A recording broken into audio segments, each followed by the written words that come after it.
Yes, yes, yes. My GMB unit soldiers, rally up, fall in line. Let's watch another episode.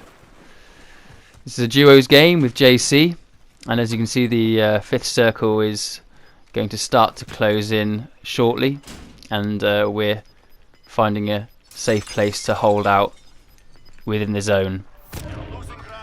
Okay, JC has tagged an enemy to the east of us, and I've got another enemy on heartbeat, and now I can hear footsteps. And there we go. The mine certainly helped, and I just added a bit of hip fire spray to finish the job. Okay, now I've got more munitions from this enemy, and I'm dropping some AR ammo for JC.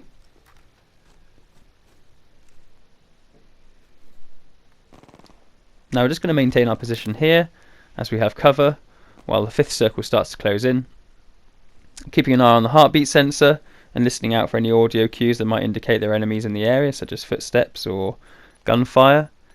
All while keeping an eye on the mini-map, looking out for red dots that indicate where enemies are.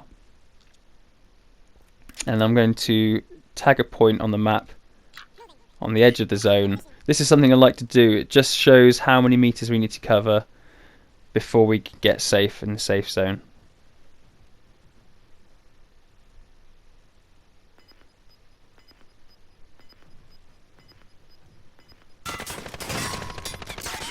Enemy fire on the map. I'm tagging it just to show JC where the enemy was shooting from.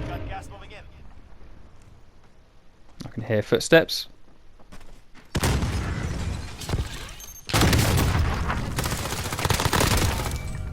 There was two of them.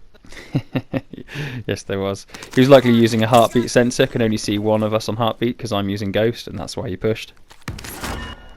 Okay, so looking at the map, we're going to have to start moving very soon. We're going to go off to the left here and use the thin of the gas, just because we don't have to move too much then. We could go up to the right and use the high ground and get more advantageous position there, but we think it's better to go left.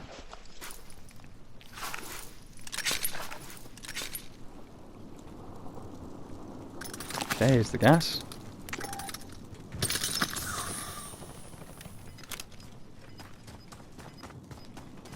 Okay, luckily we seem to be clear. I'm going to keep an eye on the building beyond us here because we know there was fighting on there earlier. We saw it on the mini-map, didn't we? There we go, there's some explosions there. And just going to keep a low profile if we can and use these bushes. It's important to keep a low profile because if, for example, someone came out of that house there or someone came off to the right, it would be very easy targets to spot if we were just running across this open field here. So keeping our heads low and keeping an eye on the area. You can hear the gunfire out to the left. You can actually see people there as well.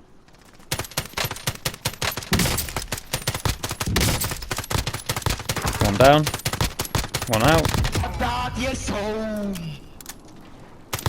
There's the other. You notice how I was shooting there as well. It was semi-auto fire, not fully auto. So I wasn't holding down the shoot button, I was tapping it. And this is very good for long distance shooting with an assault rifle. I'll show you again.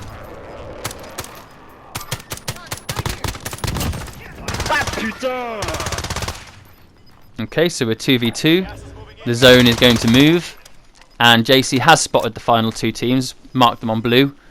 I've got no visual, but I trust him implicitly. So we're going to keep an eye on that fencing there. And we're going to gatekeep like I've explained in previous videos. And it's going to hold the zone. They have to run to us. Oh. Itchy trigger finger. And now I'm starting to wonder, are they actually there or are they elsewhere? But no, they are there. There it is, the Warzone dub. So two things I'll take from that. It's important to maintain a low profile while out on the plain fields, especially in the final circles. It makes it harder for the enemy to spot you. And also to use semi-auto fire rather than fully auto when it comes to long distance range with an assault rifle. Once again, guys, you know what to do. Like, subscribe. Thanks for watching. Oh, how the fuck?